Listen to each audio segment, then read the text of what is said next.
নমস্কাৰ আপোনালোক সকলোকে পুনৰবাৰ মোৰ ইউটিউব চেনেল তথা ফেচবুক পেজ পংকজ লিমগালে আন্তৰিকতাৰে স্বাগতম জনাই এই মুহূৰ্তত লৈ আনিছোঁ এটা অতিকৈ শোকাবহ ঘটনা।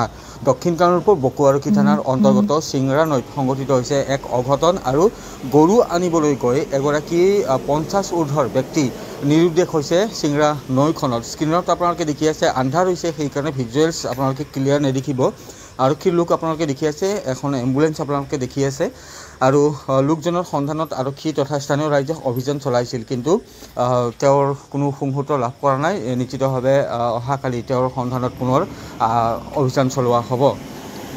তো বকুৱাৰকী থানাৰ অন্তৰ্গত চিংৰাত আচলতে আপোনালোকে জানেই বহুতেই চিংৰা নৈ, আৰু সেই চিংৰা নৈৰ পাৰ হৈ মজেন্দ্ৰ বৰকাকতি নামৰ লোকজনে গৰু আনিবলৈ গৈ আছিল, আৰু গৰু আনিবলৈ তেওঁ নৈখন সাঁতুৰি গৈ থকা অৱস্থাতে এখন কাষতে ভেল আছিল, আৰু সেই ভেলখনত তেওঁ ধৰিব চেষ্টা কৰিছিল যদিও সেই সময়তে দুৰ্ভাগ্যবশতঃ তেওঁ নৈখনৰ যি গভীৰ পানী সেই গভীৰ পানীত সোমাই পৰে বুলি জানিবলৈ পৰা গৈছে বা স্থানীয় লোকে জানিবলৈ দিছে।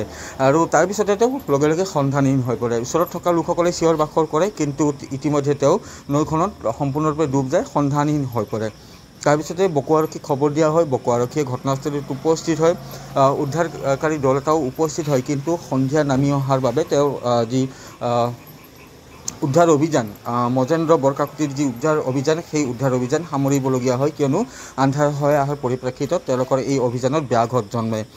তো তেওঁলোকে এই অভিযান সামৰি ৰাতিপুৱাৰ ভাগত তেওঁৰ সন্ধানত পুনৰবাৰ অভিযান চলাব। তো এটা দুৰ্ভাগ্যজনক এটা শোকাবহ ঘটনা সংঘটিত হ'ল দক্ষিণ কামৰূপৰ বকুৱাৰকী থানাৰ অন্তৰ্গত চিংৰাত, আৰু চিংৰাৰ ওচৰতে তেওঁৰ বাসগৃহ বুলি জানিব পৰা গৈছে। আৰু গৰু তেওঁ নিতৌ তেনেদৰে নৈখন পাৰ হৈ পথাৰত দিয়া গৰু আনিবলৈ যায় বা গৰু দি আহে। তো আজি এনেধৰণৰ ঘটনাটো সংঘটিত